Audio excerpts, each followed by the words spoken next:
à ESAE et toi? Moi, je suis en administration des finances à ESAE. Moi, je suis en diplomatie et relations internationales à ESAE. Moi, je suis en journalisme à ESAE. Émission ici, c'est ESAE. Moi, je suis en communication marketing à ESAE. Moi, je suis en droit à ESAE. Moi, je suis en gestion des ressources humaines à ESAE. Moi, je suis en gestion des marchés publics à ESAE. Moi, je suis en administration du travail et de la sécurité sociale à ESAE. Moi, je suis en sciences économiques à ESAE. Moi, je suis en banque finance à ESAE. Moi, je suis en administration générale à ESAE. Moi, je suis en audit et contrôle de gestion à ESAE. Moi, je suis en sciences juridiques à ESAE. Moi, je suis en administration générale et territoriale à ESAE. Moi, je suis en transport logistique à ESAE. Moi, je suis en gestion des projets à ESAE. Rejoignez-moi, c'est la meilleure université. Nous sommes à ESAE. Rejoignez-nous. À ESAE, l'excellence a un nom.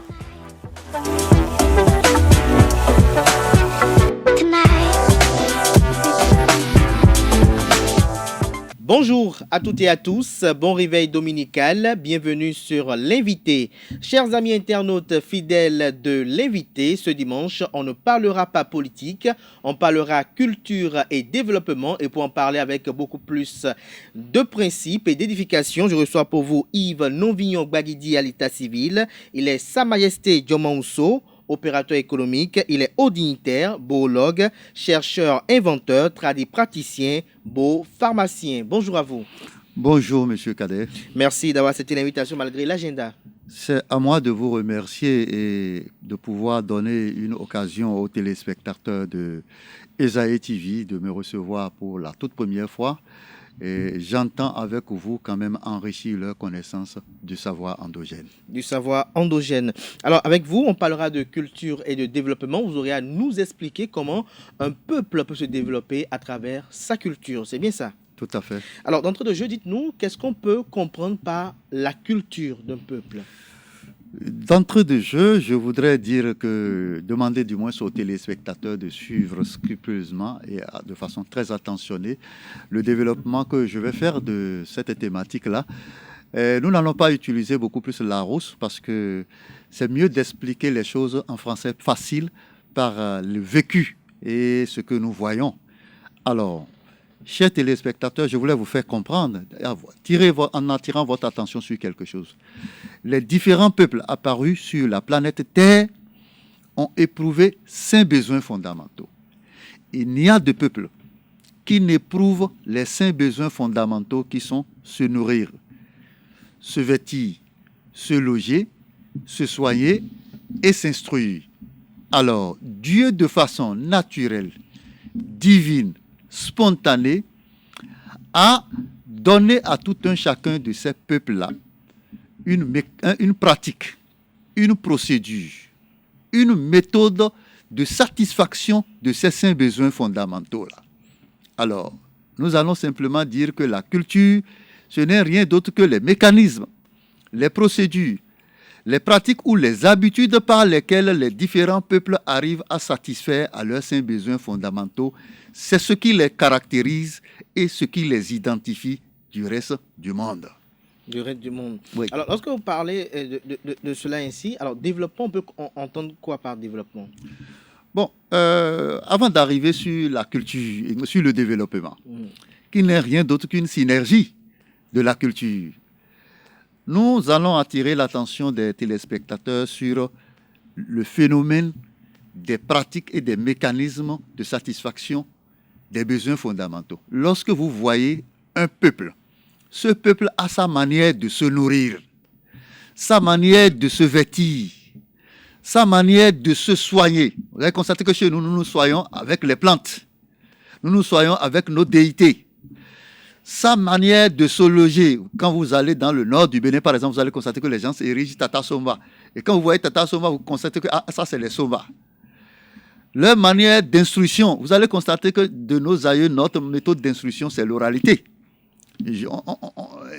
Tout ce qui est endogène, on n'explique pas l'oralité, c'est de notre culture. Alors, le développement, c'est quoi? Le développement n'est rien d'autre que l'amélioration sur le temps et dans l'espace des mécanismes et des procédures de satisfaction des 5 besoins fondamentaux. Lorsqu'un peuple abandonne la méthode, le processus ou la pratique par lesquelles il est retrouvé sur la planète Terre de façon divine sans l'améliorer et commence par lorgner les pratiques d'un autre peuple, ce peuple est perdu. Ce peuple est perdu. Oui. Alors, selon vous, quelle est la relation entre culture et développement? Justement, la relation entre culture et développement, la culture étant déjà des pratiques, des mécanismes qu'on utilise pour satisfaire les cinq besoins fondamentaux. Pendant que le temps évolue, depuis l'Antiquité, alors les humains améliorent leurs pratiques qu'ils ont héritées de Dieu. Et chaque peuple a hérité de Dieu d'une pratique de s'habiller. Mais lorsque vous voyez quelqu'un qui porte le bomba ou bien le agbada, mais qu'est-ce qui vous amène à dire qu'il doit être un Yoruba ou bien il doit être un Béninois? Alors, c'est parce que cette tenue est dans les habitudes vestimentaires des Béninois. Et le développement ne doit rien d'autre qu'être l'amélioration des formes, des coutures et des modèles du bomba. Le développement efficace et durable ne peut pas être abandonner le bomba et commencer par porter les costumes. Alors, partant de là, nous trouvons qu'il revient aux Africains de créer l'académie de leur culture. Créer l'académie de leur culture n'est rien d'autre que créer l'université de leur culture qui doit leur permettre d'améliorer ce que ils ont hérité de Dieu. Les Africains ont été simplement déplacés de leur champ culturel. On a empêché les Africains, vous me suivez? Oui, je vous suis très bien. D'améliorer ce que eux ils ont hérité de Dieu. Alors, lorsque vous abandonnez ce que vous avez hérité de façon naturelle, alors vous faussez le pas du développement. On ne se développe pas dans la culture d'un autre peuple. L'oiseau ne grandit que dans son plumage. Vous n'allez pas voir un héron ou une pintade en se développant prendre la coloration du perroquet. Non, il se développe pendant qu'il améliore la qualité, la brillance de son plumage. Mais ce que vous dites là, c'est très beau. Beaucoup de gens, même d'Africains, le pensent ainsi. Mais comment s'y prendre? Lorsque nous prenons même par exemple le cas du Bénin, par exemple, comment s'y prendre? Est-ce à dire par exemple que les ministres du gouvernement doivent être en costume? Est-ce à dire que nos élèves ne doivent plus être en tenue kaki, qu'il faut trouver une autre tenue pour eux? Est-ce à dire que il faut jeter le costume cravate et ne priser que les tissus faits d'ici, ne priser que les modèles qui ne sont typiquement béninois ou qui émanent de pays influençant nos us et coutumes? La préoccupation est plus profonde que ça. J'ai dit de façon naturelle, les Béninois ont hérité d'une manière de s'habiller. Et se développer n'est rien d'autre que améliorer ce que de façon naturelle vous avez hérité. Mais vous comprenez que lorsque votre production intérieure brute est en deçà de vos importations, vous êtes un pays sous-développé. Alors, si le Béninois pouvait déjà améliorer son vestimentaire. En faisant quoi?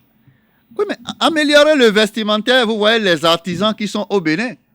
Vous n'allez pas me dire que le tissu qu'on porte, qu'on appelle canvas là, n'est pas plus résistant que le treillis que les militaires portent. Le tissu canvas, par exemple, ce tissu-là est plus résistant parce que quand on vous laisse canvas, ça reste sur vous durant 20 ans. Vous le portez aussi longtemps que possible. Mais qui a dit aux Africains d'abandonner canvas et d'utiliser le treillis que porte le blanc? Non. Si ce n'est que la couleur militaire, mais ce n'est pas un problème. Mais je voudrais faire comprendre certaines thématiques. Lorsque nous prenons par exemple le domaine de la communication, par exemple. Oui. Alors, au début, les Africains ont communiqué tel que je vous parle et vous m'entendez et vous parlez, j'entends. Mais comprenez qu'avec le temps, la communication orale est devenue caduque et les distances se sont allongées. Il va falloir, pour que je communique avec vous, qu'on écrive un courrier. Mais eu égard aux intempéries de la vie, le courrier peut se perdre, la pluie peut frapper, ou les intempéries de la vie peuvent détruire, comment on appelle, le courrier. On a inventé la radio qui est une méthode de communication. Après, le télégramme est arrivé. Quelque temps après, vous avez vu, le téléphone fixe est arrivé. Comprenez que, naturellement, nous avons hérité d'une manière de nous parler. Mais quand nous nous sommes confrontés aux difficultés, aux vicissitudes de la nature qui s'imposent à nous, on a commencé par réfléchir à améliorer comment continuer de parler. Le téléphone fixe, si vous attendiez entre-temps un coup de fil de quelqu'un, vous restez sur place aussi longtemps que possible et vous attendez. Mais le blanc a inventé le GSM. Quand le GSM est arrivé, c'était G1. G1, vous m'appelez, j'entends, je vous appelle, vous entendez. Oui, quelque temps après, c'est devenu G2. Ça, ce sont les prouesses. Bon, quelque temps après, c'est devenu G2. Oui.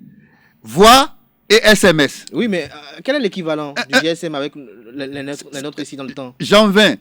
Quelque temps, c'est devenu G3. Voix, SMS, voix. D'accord? Un peu de temps, c'est devenu G4. Voix, SMS, voix, vidéo en live. Et on annonce déjà G5. G5 viendra nous débarrasser de nos camelotes et nous allons mettre une puce dans l'organisme. Et que deviendra le G6? Le G6, on n'aura plus de puce. Mais est-ce que les Africains comprennent qu'eux, ils étaient déjà à G6? Parce que, avec la voix de la communication, vous savez qu'un Africain peut déjà communiquer avec quelqu'un qui se trouve aux États-Unis, en France, partout. Communiquer comment? Mais d'où provient l'énergie qui permet aux sorciers d'aller tourmenter quelqu'un aux États-Unis? C'est une forme de communication. Donc, mais quand les Africains sont confrontés... Et Sa Majesté, avec tout le respect que vous dois, vous pensez qu'on peut exploiter la sorcellerie positivement? Vous pensez qu'il y a du positif? La sorcellerie n'est rien d'autre que quelque chose de positif. Et c'est celui qui détient l'aptitude, le génie de la sorcellerie qui peut être négatif. Et qui utilise cette énergie sorcellerienne en ce qu'il croit et en son niveau d'instruction donné. Alors, ne me faites pas perdre le fil de mon développement. Oui. Je voudrais vous dire que quand les Africains sont confrontés à l'éloignement, ils se sont arrêtés là. Ils se sont arrêtés là et les Occidentaux ont continué de réfléchir, d'accord, oui, à inventer la radio et autres là. Mais qu'est-ce que les Noirs, eux autres, ont inventé? Les Africains ont inventé quoi? C'est quand les autres sont confrontés aux problèmes de communication qu'ils ont inventé, et comment on appelle, et tout ce que je viens de citer. Et tout ce que je viens de citer, vous allez constater que c'est dans le temps et dans l'espace que ça s'est progressivement amélioré. Mais qui a dit aux Occidentaux qu'il faut mettre des électrons, des ions, tout ça là? Comprenez que les Africains ont été simplement déplacés de leur champ culturel. Et quand vous parlez de sorcellerie, les sorciers sont les inventeurs, les savants de l'Afrique. Comment? Justement, si l'Afrique devait se développer, l'Afrique devait développer la sorcellerie. Mais d'où provient... Comment l'Afrique va développer la sorcellerie? Ce que vous dites là, c'est un peu intéressant. Mais la sorcellerie, c'est quoi? Oui, c'est une aptitude, une vibration que dispose une personne qui peut manipuler cette vibration-là pour rendre heureux ou malheureuse une autre personne. Donc, à vous entendre ce matin, on peut déduire de vos propos que dans la sorcellerie, il y a du bon, il y a du positif. Tout à fait. Il n'y a que les Africains qui ne donnent pas de valeur à leur culture. Quand je dis de donner de valeur à leur culture, c'est quoi? Au temps de nos aïeux, est-ce que vous ne savez pas que nos aïeux se déplaçaient d'un point A à un point B? Ils s'évadaient, non? Alors, mais qui a empêché les Africains de perfectionner ce mode de déplacement? J'ai expliqué dans une de mes émissions que le jour où Majesté Djoma Mousso quitte votre studio ici et dit, bon, en direct, vous me retrouvez en France, devant la tour Eiffel ou devant les Champs-Élysées, on va me poser la question de savoir, mais Majesté, comment vous avez pu quitter ici âme, corps et esprit pour vous retrouver en France? Mais je pourrais expliquer simplement pour dire que j'ai utilisé les Atakou, les Aroé, les Vies et toute forme de créatif, d'accord, de minerais ou de plantes ici, que j'ai joint et que j'ai prononcé telle incantation qui m'a amené là-bas. Mais autant de nos aïeux, bon, ou bien vous n'avez jamais entendu que les gens s'évadaient. Bon, écoutez, suis-moi. Le jour où on me retrouve en France, comme ça, c'est à partir de ce jour-là que attaquons les Aroué, les vies, les plantes vont prendre de valeur. Mais on a donné de valeur au pétrole. On a donné de valeur à l'or, le diamant, le cobalt, le clinker et tout ce que vous voyez. Lorsque votre culture ne peut pas réfléchir et inventer des choses qui consomment des minerais dans votre pays, c'est que vous ne découvrez rien. L'or, le pétrole, le diamant, l'uranium et tout ce qu'on cite comme des minerais ne constituent pas des richesses pour les pays africains. Non, justement parce que... C'est en Afrique qui vient les chercher pour la plupart. Justement, les Africains n'ont rien inventé qui consomme ces choses-là. C'est pour les autres que c'est devenu une richesse. Mais qu'est-ce que l'Afrique invente avec sa culture? Et ça permet de consommer ce qui est autour de l'Africain. Vous voyez, je vais vous donner l'exemple d'une plante. Et quand on parle de comment on appelle, Tiayo. Vous connaissez Tiayo, non? Tout à fait. Alors, mais pourquoi Tiayo est cher?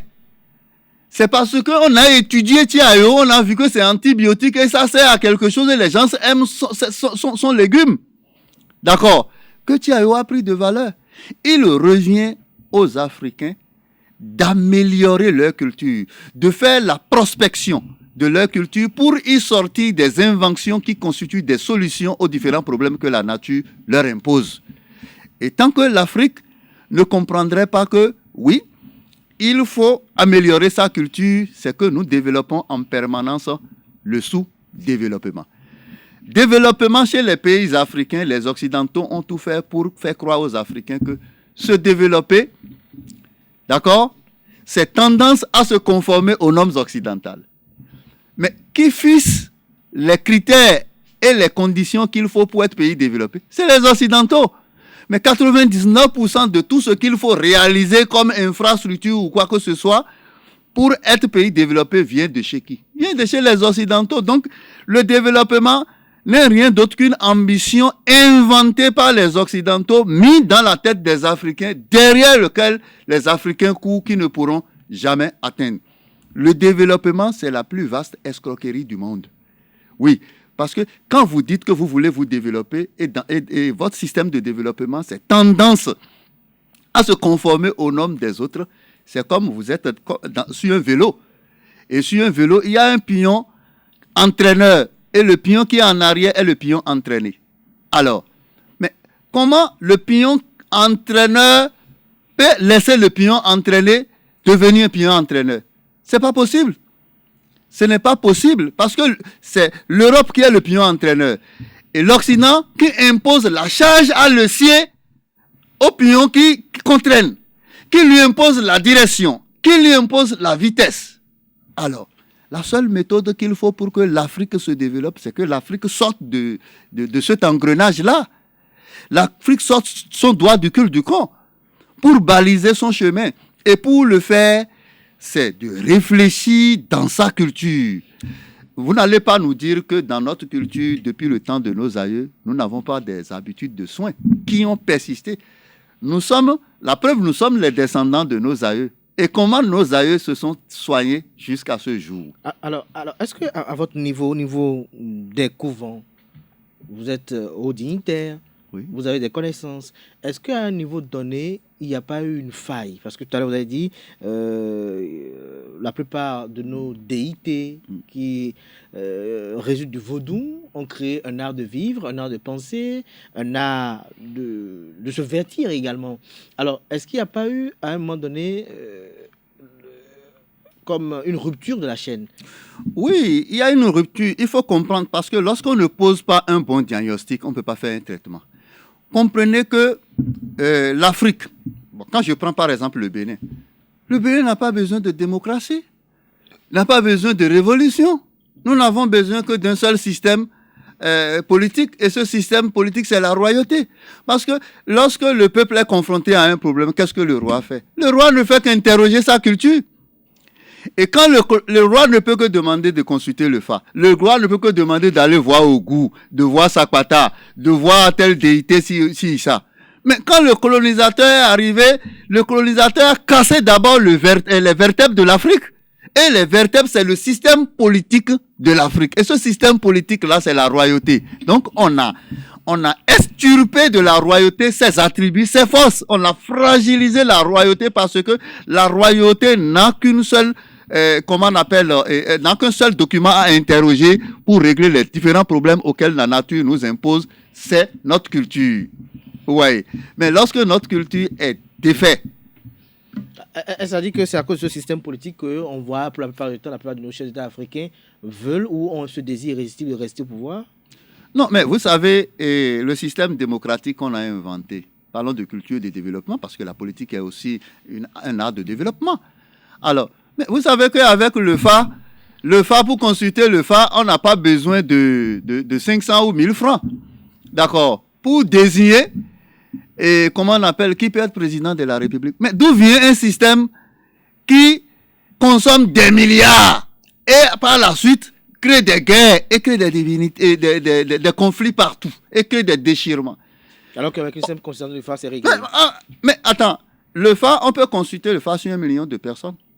Même s'il faut qu'on utilise le système des Africains, des Occidentaux, pour séquestrer, créer un environnement séquestre et voir ceux qui sont capables d'être présidents. Et on les met tous ensemble. Et avec un FA de 500 francs, on a déjà désigné le président et puis ça s'arrête. Vous comprenez? Mais d'où vient ce système que nous adoptons ici? Là, c'est un système politique. Nous ne parlons pas du développement. Mais nous pensons que en Afrique, nous n'avons pas d'État. Nous avons des représentants, commerçants, des solutions inventées pour satisfaire les 5 besoins fondamentaux en Afrique. Vous comprenez? Ce que les autres ont inventé pour se déplacer, pour se loger, pour se nourrir, pour se vêtir, pour se soigner là. Hein? Ils ont tout fait pour installer un représentant et c'est ce représentant-là qui les aide pour la distribution de ça. Et on leur a fait croire que se développer, c'est consommer ce que nous avons inventé. Alors aujourd'hui, ça va essayer. L'état des lieux est ce que vous décrivez à l'instant. Que faut-il faire? Tout à l'heure, vous étiez en train de dire qu'il faut développer la sorcellerie. Je suis curieux de savoir comment ça se fait. Est-ce que désormais tous les Africains vont se métamorphoser en oiseaux volants? Comment ça va se passer? La sorcellerie, pour vous, d'entrée de jeu, vous avez donné une définition tout à l'heure sommaire expéditive. Nos amis internautes qui nous suivent, c'est un sujet tabou, la sorcellerie. On aimerait quand même savoir beaucoup plus d'avantages sur ce que vous, par exemple, quelle est votre appréhension de la sorcellerie? Qu'est-ce que vous pensez que cela est? Et comme le disait tantôt, qu'on peut développer l'Afrique à travers la sorcellerie, comment cela est possible, de façon concrète? Je crois que si nous allons parler de la sorcellerie, c'est près d'une heure d'émission. Mais nous allons esquiver pour vous dire que la sorcellerie, telle que les gens qualifient la sorcellerie, c'est le côté négatif, c'est le côté destructeur. D'accord? Alors, c'est cette même sorcellerie qu'on a utilisée en Occident pour développer ceux qui sont les Karl Marx, les Pythagore, ceux qui ont inventé les grandes théories du monde. Mais c'est des sorciers. C'est des gens qui disposent d'une aptitude, d'une vibration, d'accord, qui permet de réaliser ce qui est irréalisable. Mais par quelle alchimie quelqu'un reste chez lui et provoque les maux de tête? Mais c'est dense. Mais quand les Occidentaux sont arrivés, vous allez constater que les premières personnes qu'on a exterminées, ce sont ceux qui disposent de la sorcellerie.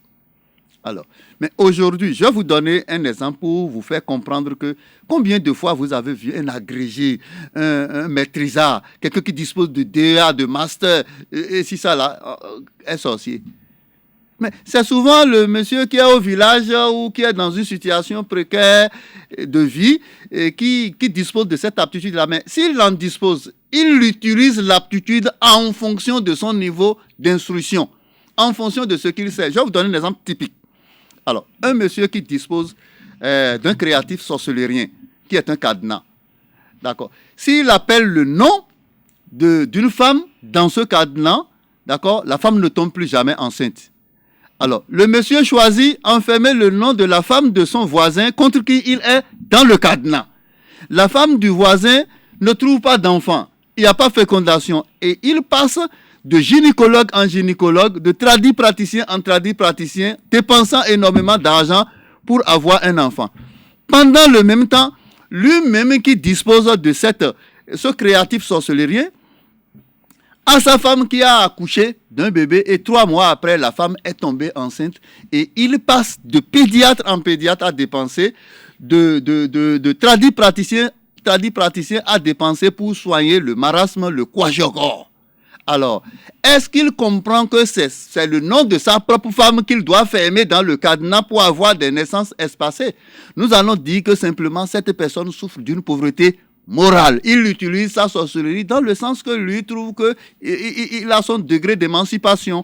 Donc vous estimez qu'on peut utiliser cette sorcellerie-là positivement? Bon, je vais vous dire quelque chose. Vous savez, un sorcier peut intervenir, rentrer dans votre estomac, d'accord, et foutre du désordre dans votre ventre, d'accord. Mais de quelle vibration dispose-t-il pour venir peut-être tisser vos intestins qui vous donnent les maux de ventre, et il ne peut pas utiliser cette vibration pour enlever le hernie et l'appendicite pour les gens. Il dit que lui vient foutre le désordre en fonction de son niveau d'instruction. Moi, aujourd'hui, je travaille sur la sorcellerie, d'accord, mais cette sorcellerie sur laquelle je travaille, elle me permet aujourd'hui de faire des traitements à distance. Vous allez constater que la médecine moderne, pour traiter les gens dans le ventre, on éventrait les gens. Mais quelque temps après, c'est devenu au laser. Avec le temps, vous allez constater que pour opérer quelqu'un, on n'a plus besoin d'utiliser le laser. Le simple fait qu'on lui fait un prélèvement de son sang, on peut prendre en possession son système sanitaire et on peut intervenir de façon spirituelle pour lui enlever les graisses qui sont autour de son cœur. Mais au préalable, il faut que le sorcier en question, d'accord, connaisse la physiologie. Il faut qu'il connaisse qu'au niveau de l'intestin, il y a appendicite quelque part. Il faut qu'il comprenne qu'il y a le foie. Mais le sorcier au village qui vient foutre le bordel dans votre ventre, lui n'a pas connaissance de l'appendicite. Lui ne connaît pas l'œsophage. Il ne connaît rien de ça. D'accord. La sorcellerie devrait même être enseignée à l'université.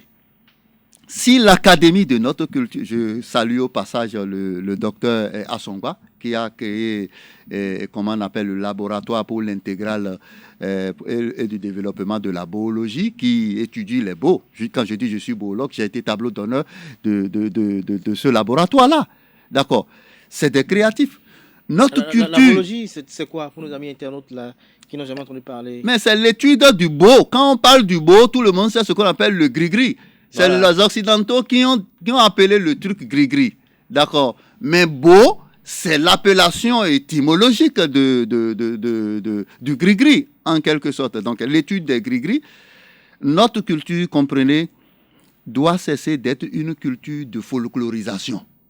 Doit cesser d'être une culture qui ne développe que son caractère culturel, mais doit devenir une culture de défense, une culture dont la prospection, l'exploration, faire sortir des solutions aux différents problèmes que la nature nous impose. Le somba, le développement qui va demander à un peuple d'abandonner son bâton qu'il garde, n'est pas un développement. D'accord, c'est un développement précaire. Et un développement dont l'érection vient de la culture d'un autre peuple n'est qu'un développement précaire, n'est rien d'autre qu'une dépendance totale et à vie. Alors tout ce que vous dites là, c'est très bien, très beau. Des gens ont ces ambitions-là. Des pères, à vous également, ambitionnent quand même développer l'Afrique à travers sa culture, ses valeurs et bien d'autres. Mais il y a un problème qui subsiste dans les esprits des uns et des autres. C'est ce qu'on qualifierait d'ici de la béninoiserie et donc de l'esprit africain, où les uns et les autres estiment que l'Africain n'aime pas que son prochain triomphe. L'Africain n'aime pas que son semblable se porte mieux. L'Africain a ce ressenti de vouloir tout le temps faire tout pour qu'il ne soit que seul, disons égocentrique, si on peut le dire ainsi, qu'il soit le seul à briller. Cessons de nous attribuer cette étiquette-là. Et je vais vous dire, moi, j'ai beaucoup voyagé. Oui. Vous êtes boologue, que lorsque je lis votre palmarès, c'est sûr que vous êtes opérateur économique, vous traversez les frontières, vous rencontrez des concitoyens béninois dans les pays d'outre-mer. Ils sont nombreux à vous dire je suis convaincu qu'ils ont peur de rentrer parfois au pays dès qu'ils connaissent un peu d'évolution professionnelle, dès qu'ils connaissent d'évolution sociale. Alors, comment, dans ce contexte-là, vous estimez qu'ensemble, puisque ce développement ne peut que se faire ensemble, comment vous estimez que ces Africains-là, ensemble, vont valoriser leur culture, vont la promouvoir et se développer à partir de cette culture-là? Oui, c'est un problème social. Voilà. J'ai voyagé dans beaucoup de pays du monde. Mon cher ami, pour votre information, moi j'ai pris 42 fois l'avion dans ma vie. D'accord. Et je suis passé dans beaucoup de pays. Cette étiquette de béninoiserie dont on parle là, ça existe dans tous les pays du monde. Même entre les Français, ça se pose. Le problème est que nous autres, notre culture ne s'exprime que dans l'opacité. Voilà, maintenant, dans la nuisance, dans la destruction. Quand je dis dans l'opacité, c'est quoi? C'est-à-dire, les créatifs de notre culture se basent beaucoup plus sur la spiritualité. D'accord.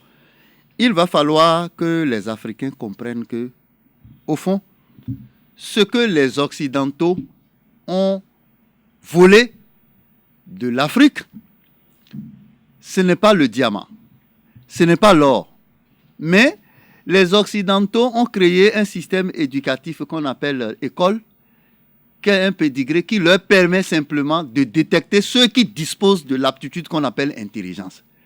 C'est ceux-là qu'on a extirpés de l'Afrique pour utiliser leur intelligence à se consacrer à la prospection, à l'exploration de la culture occidentale pour sortir des inventions qui sont des solutions aux différents problèmes que la nature imposait aux Occidentaux qu'on revient nous vendre ici. Il revient à la ressource humaine en matière de solutions, il revient à la ressource humaine africaine de se consacrer et de se pencher à l'exploration de sa culture. Mais qui a dit aux Africains que quand il fait sombre, il faut allumer une lumière? Qui lui a dit ça? Mais personne. Mais c'est une prostitution. Mais peut-être dans notre culture, il y a des plantes et quand ils commencent par faire sombre, vous n'avez jamais entendu que les gens font kilo là.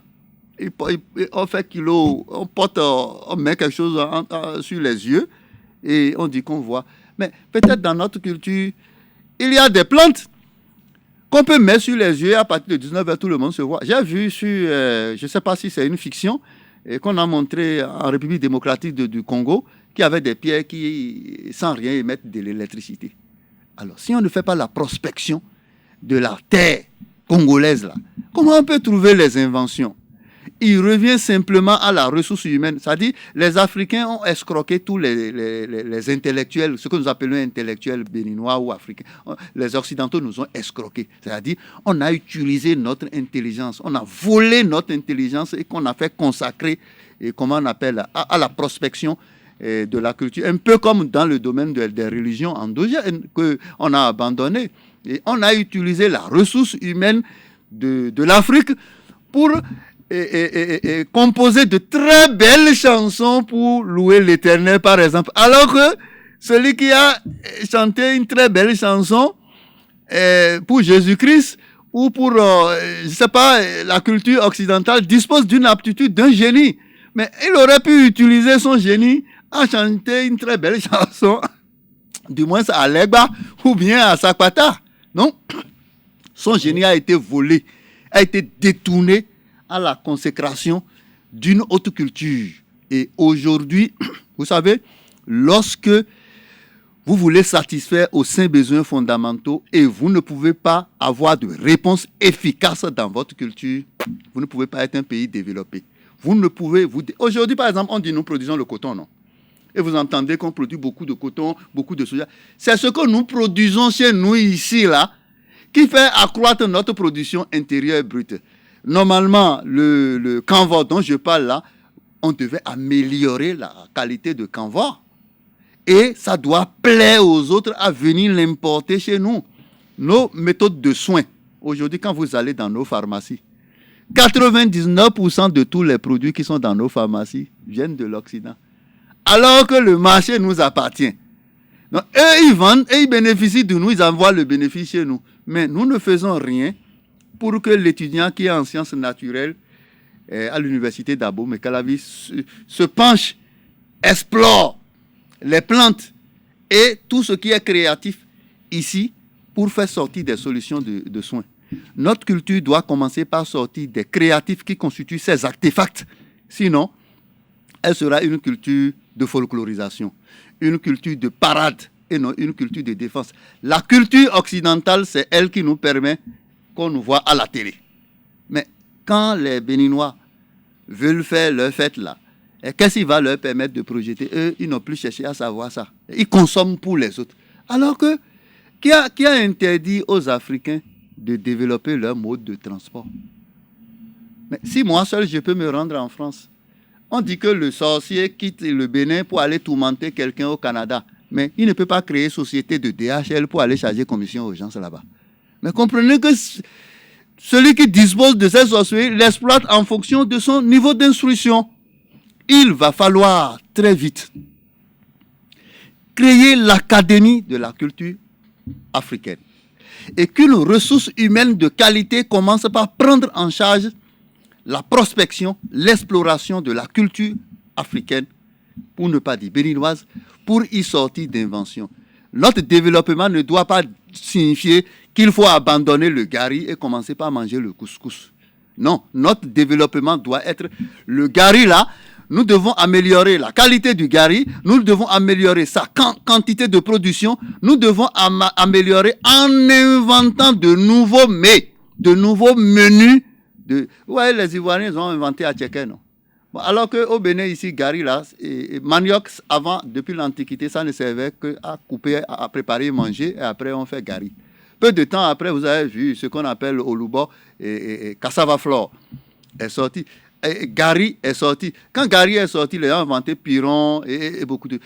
L'intelligentsia africaine doit se consacrer à diversifier ce à quoi peut savoir et doit inventer des solutions. Parce que si nous avons des chiens-dents un peu partout en Afrique et personne ne réfléchit pour voir, pour utiliser le chien-dent pour en faire quelque chose, ça resterait là. La mer, nous avons la mer ici, non? Mais pourtant, les gens n'ont pas la mer au Burkina Faso. Mais nous devons commencer par réfléchir pour savoir ce que nous pourrions faire la mer. C'est parce que nous avons la mer qu'on a mis un port là. L'Afrique doit se développer si sa ressource humaine de qualité se penche à la prospection de sa culture au lieu de laisser notre culture à, excusez-moi le terme, à des analphabètes, à des non-instruits. Je ne les insulte pas, mais ils ont été des garants, ils ont gardé. Et l'échantillon qui reste, que nous avons de notre culture aujourd'hui, on doit pouvoir faire l'inventaire des différentes solutions aussi obsolètes, aussi rudimentaires que peut-être cette solution-là. Nous devons les amener à l'académie, à l'université. Et nos étudiants qui pullulent doivent savoir, doivent apprendre. Parce qu'avant que quelqu'un ne fabrique, comment on appelle, la calculette ou calculatrice, ce qu'on appelle, oui, il faut qu'il connaisse d'abord les mathématiques, connaisse les physiques. Mais si déjà aujourd'hui, il n'y a pas une université qui permet aux gens de savoir que Atakum plus Ahoe forme quelque chose qu'on appelle Ndida et qu'on met dans la bouche et quand on prononce telle incantation et ça peut guérir ci, ça peut faire ci. Si les gens ne connaissent pas ce qui existait, comment ils peuvent développer de nouvelles choses avec leurs aptitudes, leur génie? Les Européens, généralement, le savoir, ça se partage entre eux. Mais est-ce que chez nous, en Afrique, le savoir se partage? Le savoir se partage aujourd'hui chez nous. Même le peu qui reste. Moi, par exemple, j'ai des forums sur lesquels nous donnons les recettes issues de nos aïeux. D'accord. Et ça fait que, bon, si nous donnons une recette, notre culture doit cesser d'être une culture de transmission de père en fils, mais ça doit être non seulement une culture de transmission de père en fils, mais une culture d'amélioration. Si on me dit, on a les mots de tête, on va prendre un petit verre de talopémie ou bien quelque chose qu'on ajoute là, ma réflexion doit aller au-delà de qu'est-ce qui est dans le sodabi qui a cette réaction et l'extrait. Si on me dit qu'on a le paludisme, et c'est avec le quinquériba qu'on traite ça, nous n'allons pas toujours continuer à aller désherber les plantes et les mettre en canaries, en désordre, mais cherchons à savoir comment on peut extraire l'essence qui est dans le quinquériba et cesser de s'encombrer à utiliser autant de bois pour chauffer, à inhaler autant de fumée.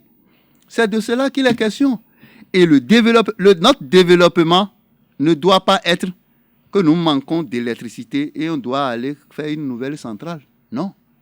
Si nous manquons d'électricité, c'est que nous en manquons. Mais si nous créons une centrale et cette centrale-là, nous utilisons des groupes électrogènes qui viennent de l'Occident, c'est que nous nous dépendons à grande échelle de l'Occident.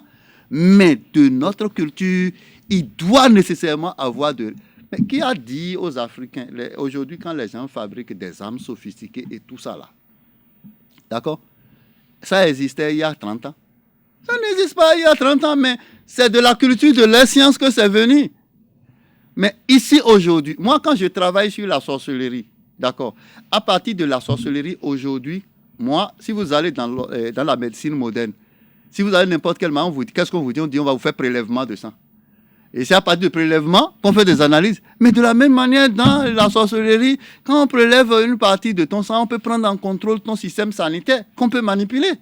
D'accord. Maintenant, quel usage il faut en faire? Et la sorcellerie, c'est ceux qui sont déjà à l'université, qui ont déjà la maîtrise, la licence dans un département donné, qui doivent disposer de cette aptitude-là pour y sortir des inventions. Parce que quoi qu'on dise, après l'artificiel, il y a le naturel. Les gens ont hérité de façon naturelle de l'aptitude de la sorcellerie.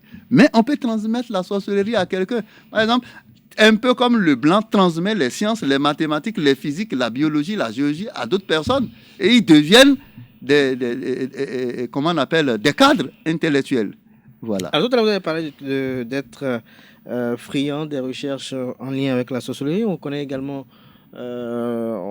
friand des recherches en lien avec blocage et déblocage.